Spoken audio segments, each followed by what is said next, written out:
নমস্কার, quite living with সোমাতে আপনাদের সকলকে স্বাগত জানাই। শুভ বৃহস্পতিবার, লক্ষ্মীবারের শুভেচ্ছা জানাই সকলকে। আজকে বৃহস্পতিবার, ভেজ ডে। স্নান করে চলে এসেছি রান্নাঘরে। যতই পুজো থাক আর যাই থাক, বাচ্চাদের টিফিন তো বানিয়ে দিতেই হবে। আজ যেহেতু ভেজ ডে, তাই জন্য মেয়েকে দেব চিজ আর ধনে পাতা দিয়ে পরোটা। আটা মেখে রেখে দিয়েছিলাম, সকালেই বড় করে বেলে নিয়ে তার মধ্যে চিজ আর ধনে পাতা দিয়ে একটা পুর দেব। এটা কিন্তু ভীষণ ভালো খেতে হয়। যে কোনো ভেজ ডেতে চিজ পরোটা করে দেখতে পারেন। আটা দিয়ে বেলতেও খুব সুবিধা। অল্প একটু তেল দিয়ে সেঁকে নিয়ে ভেজে নেব। তারপর তার সাথে দিয়েছি আমি চিজ পরোটার সাথে খাওয়ার জন্য একটা গ্রিন চাটনি। সেটা বানিয়েছি পুদিনা পাতা, ধনে পাতা, দই আর একটুখানি নুন, চিনি ওর মধ্যে দিয়ে একেবারে ঘুরিয়ে নিয়েছি। সেটা দিয়ে দিলাম আজকে গ্রিন চাটনি আর চিজ পরোটা। এই দুটোর মিশেল খেতে ভীষণ ভালো লাগে। তারপর হাতটা ধুয়ে চলে এলাম আবার। এবার মেয়ে তো বেরিয়ে গেল, এবার আমার ঠাকুরের ভোগ বানাবো। মা লক্ষ্মীর প্রিয় যে কোনো দুধের জিনিস, তাই চেষ্টা করি তেমনটি কোনো ভোগ বানিয়ে দিতে বৃহস্পতিবার। তাতে নিজের হাতের ছোঁয়াও থাকে, ভক্তি করে নিজে বানাতেও ভালো লাগে। তো যেহেতু বৃহস্পতিবার, তাই জন্য আজকে ভাবলাম ছানার পায়েস বানাই। কিন্তু আমার কাছে ছানা ছিল না, সত্যি কথা বলতে। ছিল আমুলের পনির। সেটাই খানিকটা ক্রাশ করে নিলাম। আর ছোট ফ্ল্যাটে বড্ড আমিষ নিরামিষ ছোঁয়াছুঁয়ি সমস্যা হয়, তাই জন্য এই মিনি কুকারটা আমার ভোগ করার জন্যই আমি রেখেছি। ঠাকুরের ভোগ এতেই আমি রান্না করি। ঘি দিয়ে প্রথমে অল্প কাজু কিশমিশ ভেজেই তুলে নিলাম। তারপর মিনি কুকারে ঘিয়ের ওপরেই দেব দুধ। এতে করে কিন্তু কালারটা ভীষণ ভালো হয় পায়েসের।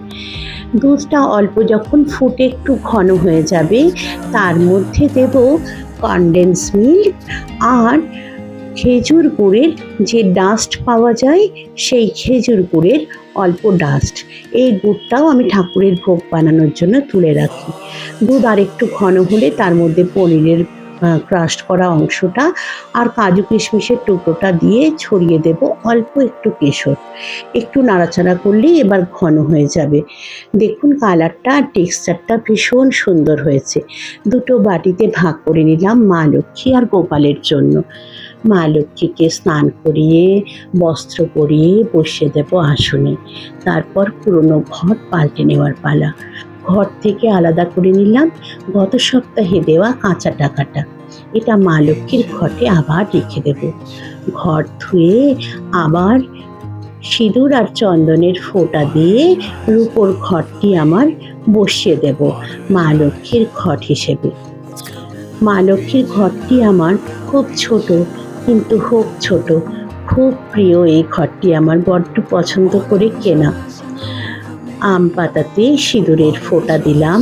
আসলে সিঁদুরের ফোঁটা না, এটা আসলে মঙ্গল চিহ্ন দেওয়া মা লক্ষ্মীর ঘটে। আম পাতা বসিয়ে পান সুপুরি দিয়ে দেব অল্প আতপ চাল আর কাঁচা টাকা। আমি এভাবেই ঘট পাতি। আমার মাকে ছোট্টবেলা আমি যখন বসে বসে দেখতাম, মা এভাবে ঘট পাতত। মা চলে গেছে বহুদিন, কিন্তু সংস্কৃতি তো আমাদের মেয়েদের রক্তের ধারায় বয়ে চলে, এক প্রজন্ম থেকে আরেক প্রজন্মে। তারপরে নিলাম একটি পদ্ম ফুল। আমার বাড়ির পুজোরি ঠাকুর বলেছিলেন, যখনই এই পদ্ম ফুল মা লক্ষ্মীকে দেবেন, যদি পান, তাহলে পদ্ম ফুলের ভিতরে একটি সোনালি টাকা দিয়ে মায়ের পায়ে অর্পণ করবেন। আর যখন পদ্ম ফুলটি পাল্টাবেন, এই সোনালি টাকাটি তুলে মা লক্ষ্মীর ভারে বা কোনো ব্যবহৃত যে পার্সের এক কোণায় রেখে দেবেন। এটি সুখ সমৃদ্ধির জন্য খুব ভালো। মায়ের পায়ে তুলে দিলাম পদ্ম ফুল। মা লক্ষ্মী পদ্ম ফুল ভালোবাসেন। তিনি কমলা সোনা, তার আরেক নাম কমলা। তাই তাকে চেষ্টা করি বৃহস্পতিবার যদি পাই, এভাবে সোনালি টাকা দিয়ে পদ্ম ফুল দিতে। তারপর সব দেবতাকে ফুল দিলাম। শিবকে দিলাম বেলপাতা, কুবেরকে দিলাম হলুদ ফুল। এভাবে সব দেবতাকে পুজো করে ঘট পেতে মা লক্ষ্মীকে দিলাম ভোগ। আমার ভীষণ প্রিয়জন দিয়ে গেছিলেন তাদের বাড়ির আম, তাই জন্য মা লক্ষ্মীকে ছানার পায়েসের সাথে আম কেটে দিলাম। গোপালকেও একইভাবে পায়েস আর আম দিলাম আজকের ভোগে। আসলে নিজের হাতে কিছু করে ঠাকুরকে দেওয়ার একটা আলাদা তৃপ্তি আছে, আলাদা আনন্দ আছে। ধর্মই তো সব নয়, আসল হচ্ছে নিজেকে সমর্পণ করা। মা লক্ষ্মীকে এবার ঘিয়ের প্রদীপ দেব, ধূপ দেব। সবার মঙ্গল হোক, সবার সংসারে সমৃদ্ধি আসুক, এই কামনা করি।